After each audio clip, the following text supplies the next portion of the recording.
So one that's a bit more contemporary. What book by Atul Gawande may have saved more lives than any other book in history? This book has affected procedures from the cockpit to the operating room. So who is Atul Gawande and why is he important? Interesting, very interesting story. He was talking about how they were having a lot of fatalities in the operating room. And the way it was working back then was that you would get about 6, 7 years under your belt. Then you go into the operating room and just kind of go with gut instinct and make your decisions based on your experience, et cetera, et cetera. He said that we were losing people that we shouldn't be losing.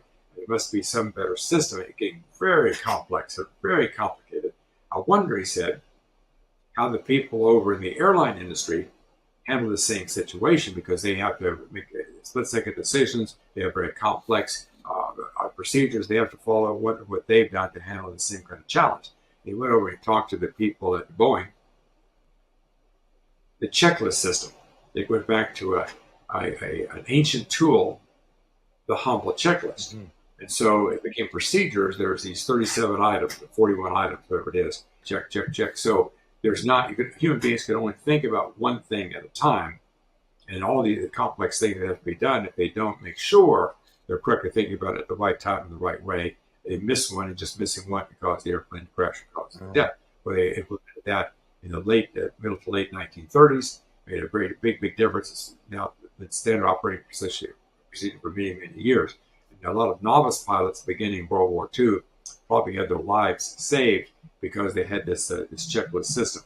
Well, they took it and adopted it in the operating room, and it had miraculous results. The fatalities were reduced by 36%. Wow, By the way, another thing, incredible. like they discovered that when everybody in the operating room introduced themselves and everybody knew everybody, that the fatalities also went down. Doctors more willing, people more willing to speak up to the doctor if they had met him and so forth like this. That communication with the checklist system now is the standard procedure throughout the world because of that. One day, the name of the book was the Checklist Manifesto, Mm-hmm. which is a way of avoiding tiny mistakes that lead to big blunders. Mm-hmm. Fascinating. So let's turn to some interesting questions that arise from your particular view of history.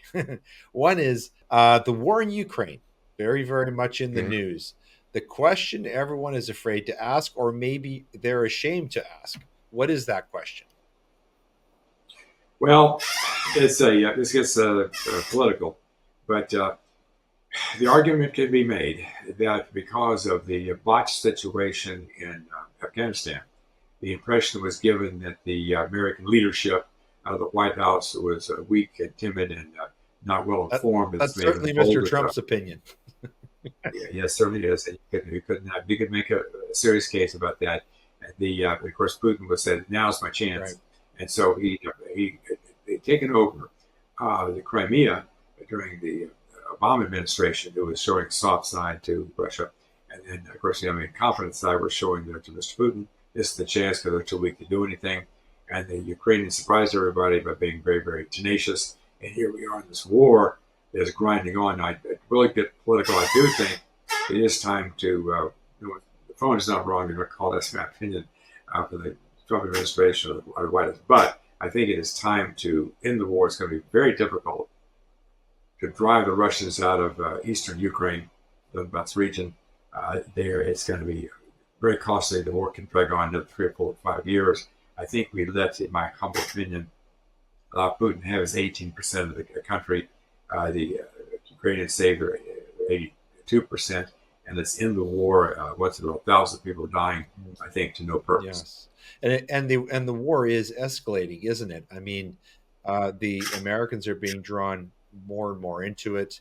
Our country, Canada, just committed more money to it, and strange things are happening too. In that Mr. Zelensky just went on a very odd tour throughout the United States, essentially expressing support for the Democrats, which sounds a lot like foreign election interference.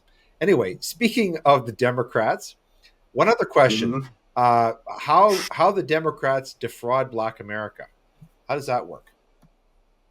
if that's a whole article, it is very political. But the saying there in the article is that they pretend to be able to support support the black community, but they do things that are very contrary to the black community. A lot of the immigrants that are coming into illegal immigrants are taking jobs away from people in the black community. Crime has exploded, and it's exploded primarily. So it's increased substantially. It's increased primarily in high crime areas. The people who are victims of those crimes are black individuals. So the Democrats say, yes, you're your people, we're supporting you. No, you're not. You're making their neighborhoods very, very unsafe. You're taking a lot of their jobs away. You were doing things that cause inflation. That's another one. Okay, inflation hurts people at the lower, middle, and lower economic stratus than it does other people. That hits black people very hard. So black citizens are worse off for voting for the Democrats who have developed policies that do not benefit the black community at all. They're having a hard time hanging on to the black male voters, in particular. The black female voters are strong black for the Democrats, but the males, they're losing a lot of those because they're saying, hey, back during Trump, the economy was much better. A key point there is that real income went up very substantially during Donald Trump. The average household gained $7,000 in net real income. Real income has gone down under the Biden administration. The increase in wages has not kept up with the increase in food prices and gasoline prices and housing prices. So they've done a very poor job. I see, but we have the situation where the national news media is so extremely powerful. Yes. They are extremely powerful.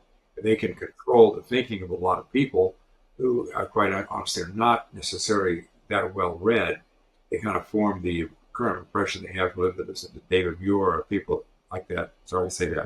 And that they could be swayed one way or the other by a heavy campaign from the liberal news media. So that's one of the big challenges that we face. Yeah. So there does seem to be a valuable point there. It's not bringing out the best of the black community. It's in many ways.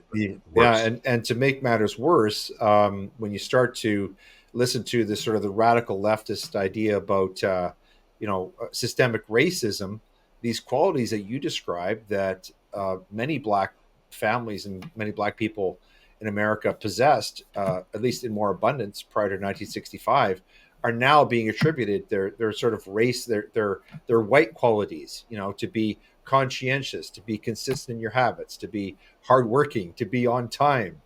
All these things, Yes. are bad because they're associated with quote unquote whiteness, right? You might call white perfectionism as a sign when it's racism, like she was.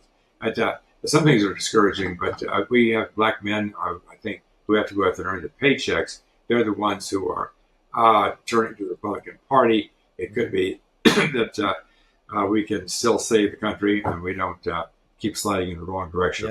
Yeah. Well, anyway, I'd like to just wrap up with our reading list, and just to recap for people, it's a really extraordinary hour with Jared. Now, I've learned so much. I took a minor in history, folks. I almost took a graduate course in history, and I've learned all the stuff that I've heard today is basically new to me, so which is fantastic. I love it. My brain is popping right now from talking with this gentleman for an hour. So I'm so grateful to have him on the show. But he's written two incredible books. Really, one is a sequel to the other, as I understand it. The first one's called Tiny Blunders or Big Disasters, 39 Tiny Mistakes That Changed the World Forever. And we've heard about a lot of them today. And then the follow-up one just released, Tiny Blunders, Big Disasters, Book 2, The Many Tiny Mistakes That Changed the World Forever. And these books are available anywhere that you buy books, on Amazon, elsewhere. The author is here.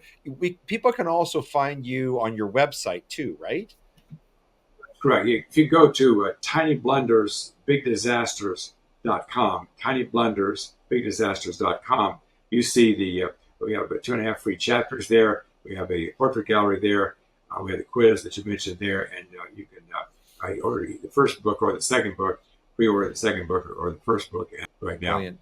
Well, Jared, I want to thank you so much for being our special guest here and having this sort of walk through the annals of history. Enjoyed it very, very much. Thank you, sir. Thank you.